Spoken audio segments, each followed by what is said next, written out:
how to add an MX record in cPanel using DNS Zone Editor. MX record or mail exchange record specifies a mail server responsible for accepting email messages. You can add an MX record using the cPanel's Zone Editor option. Log into your cPanel account and you will be on this page. Go to the Domains section and click the Zone Editor. Click the plus MX record button provided in front of the domain name to add an MX record. MX record for mail routing should have the lowest preference number. Enter priority 0. Enter the domain name of your mail server which you use in the destination input box. Now click the Add an MX record button.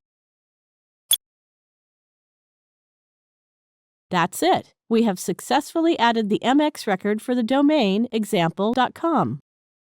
Thank you for watching.